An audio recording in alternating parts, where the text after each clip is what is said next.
So for the idea, I don't know if people have this experience. Obviously, we're all guys here, but a few of my friends that I've seen go through the transition of becoming mothers have a very specific challenge. When you're young, when you're in your 20s, you have a circle of friends, right? So you have like all the people that you grew up with, you have the people that you went to school with. These are people that like you used to hang out, go have fun, drink, club, all this kind of stuff. But what happens when you become a mom? You know, Suddenly your life gets flipped upside down. Now your kid is the most important thing in your life. Now, like your whole schedule changes. Everything's about the baby. You wake up at weird hours in the day. If one of your best friends comes to you and said, "Hey, let's go drinking," probably not. So, what are the opportunities for people to go through that transition? There's an idea that I really love called "Baby Does X." All right, and so the heart of this idea is that so like moms they want the best for their children, and so like a lot of moms they want to start their kids off on the right foot. So they start early. There's like a ton of research going into like babies and how they react to music, babies and like early childhood swimming and all this kind of stuff. And so this is just a much more formalized way of engaging with that. So Baby Does X is fundamentally, it's like a mother circle. So it's like 10 or 20 mothers together. The experience that I have in mind is a lot more elevated. So if somebody comes, everything is provided for them, right? Really safe space for the baby, highly trained, somebody certified to be able to take care of them. If it's somebody that's doing some like music stuff, this is like a trained musician, etc. And the programming itself doesn't even need to be super complex. It could just be somebody, like everybody gets like a xylophone, like all the moms get like a xylophone, and like all the babies get like a little mini xylophone.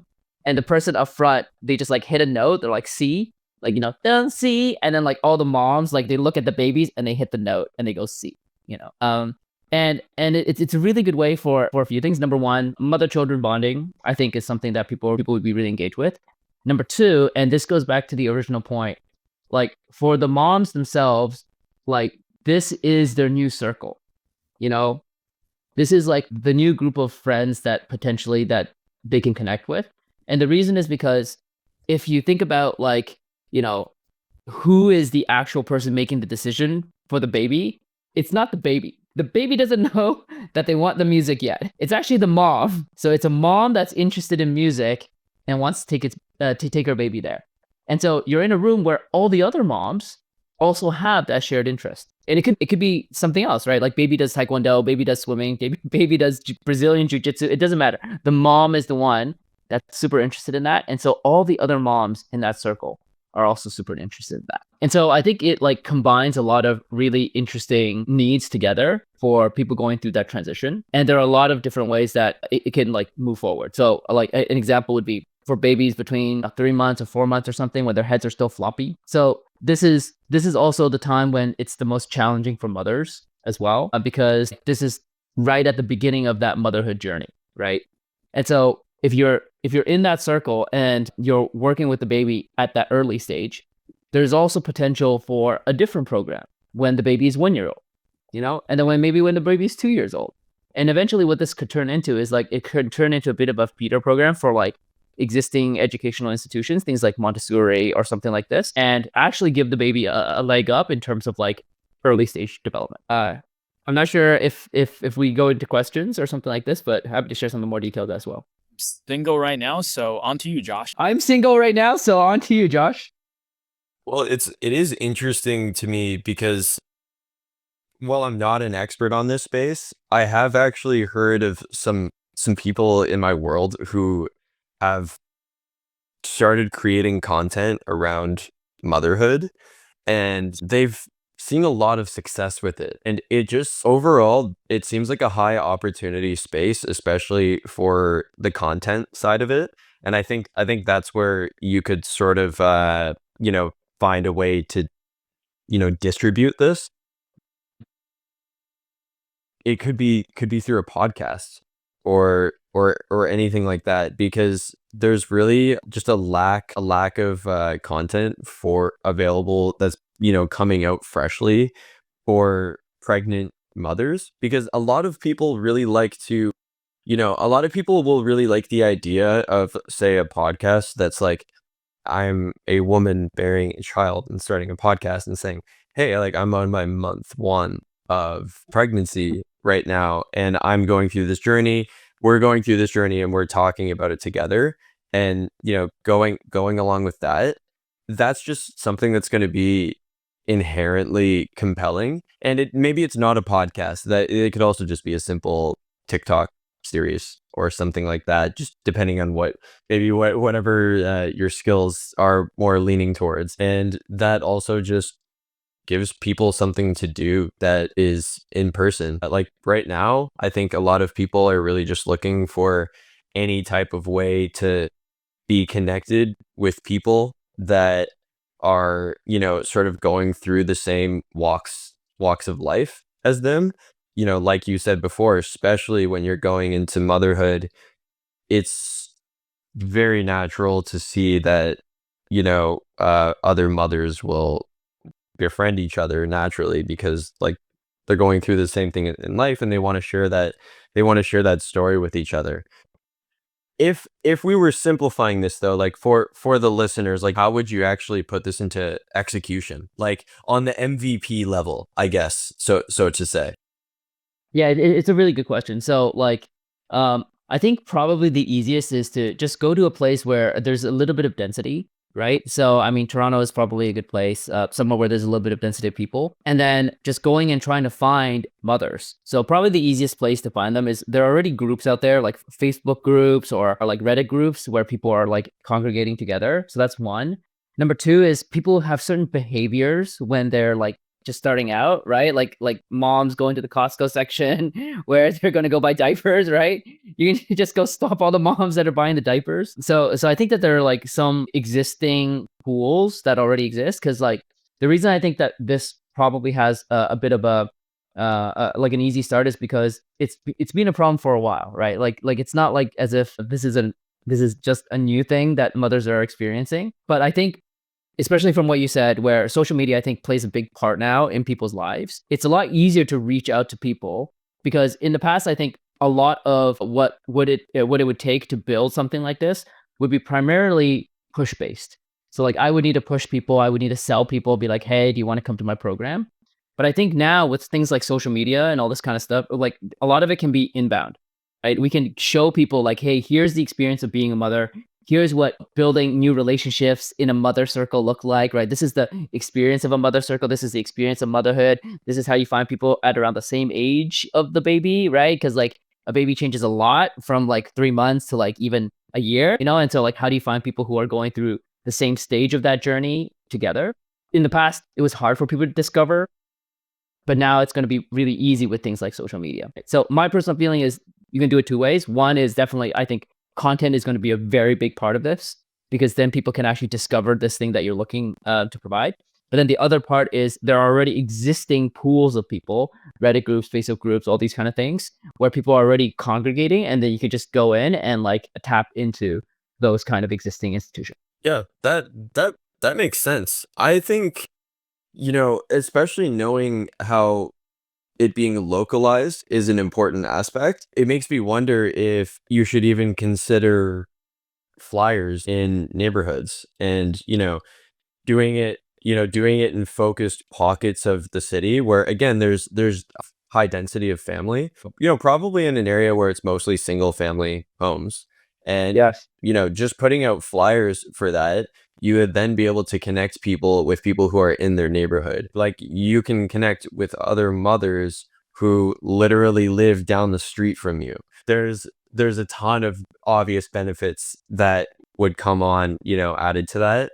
And I think a lot of apps are sort of using that now as a means of sort of niching themselves down. Like, you ever heard of Carrot? It's kind of like a Kijiji or Facebook Marketplace alternative. Their whole thing is like, well, we will get you the listings that are like literally a couple of houses down from you, and those are the ones that will send you first. And I've used that to like get the rug in my living room. I didn't have to find some way of moving a rug across the city or anything like that. It just happened that there was a rug that I liked, and it was one block down the street. I think just bringing that as a selling point to like sort of tack it on would add a lot of value. But yeah, I think it's a super interesting idea. I got a digital advertising side of it. I would probably start buying, or like I would set my local targeting ads for something like a Facebook ads, and literally just like localize all the neighborhoods that's like closer to me, and then also geo-targeted neighborhoods are more higher income. And then for these like Facebook ads, I think I can also target these people with a series of search interests. So it wouldn't be so difficult for me to just like buy some very cheap sequence of keywords like best baby bottle brand, and then just like target that within something like Toronto or like Markham or something like that, which I would hold these classes. And in my classes, in these titles would just be like, oh yeah, you're looking for a baby bottle brand. Here's a series of these either informational content or series of videos that I would then like talk about within that click through. And then also at the end, do the CTA call out saying, hey, are you an early parent? By the way, we're doing these like series of support group classes for all the early parents that are out there within an area localized over here. So I think that could be very powerful as like a outbound or like just paid advertising. It's just like a no-brainer because right now I'm running a few Google ads and the cost per click is under $1 for just straight up search ads. And I think the social aspect is so key. Aside from the class, I would probably arrange for like coffee dates or like baby play dates to like have like another early parent to come swing by to your either your home or like meet at a local cafe and then just like have coffee chats, have like these early parental coffee chats. And then it can't just be like mothers to mothers. I feel like there's got to be a mix of stay-at-home dads too. And then stay-at-home dads also care about their babies. It's a really interesting point. I actually have a thought, and I would love to hear like commentary on it. What if we targeted trophy wives? Like, if the person is like an investment banker and their wife is like stuck at home and now stuck at home with this baby, he would be incentivized for her to not be nagging him when he is at home and instead be happy at these play dates. So you just sell a really expensive program to these like bankers or like it's like CEOs, like ultra wealthy individuals, and be like, hey, like this is a program, like on the surface it's to build like social relationships between the moms, but the benefit for them is you get them out of the house so you can bring your friends over and like enjoy your time, but like the baby's getting taken care of really nicely, right? And your wife is like, you know, in a happy circle with all the other moms. Yeah, you sell the program as just like a social community group that your spouse can get into. Exactly. That's a very roundabout way of doing it, but I could definitely see you know, then having the opportunity to generate probably some higher revenue per, per customer there. I mean, you can have different layers, right? You can have like the premium, you know, like, hey, it's like private school, you know, like some people, they go to private school. It's not for the education. They go for the community, right? It's like, I need to get my kid there so I can talk to that guy's parent, right? So, I mean, I wonder if could be like, there's also another version of this where it's not like, you know, public, it's like not open, but it's more like really closed and really like primo.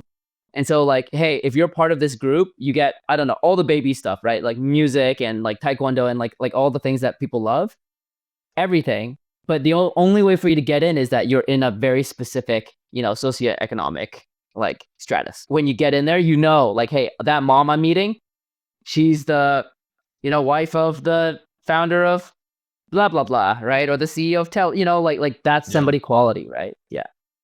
Yeah, that could definitely be another way to sell the value of this is a very premium community.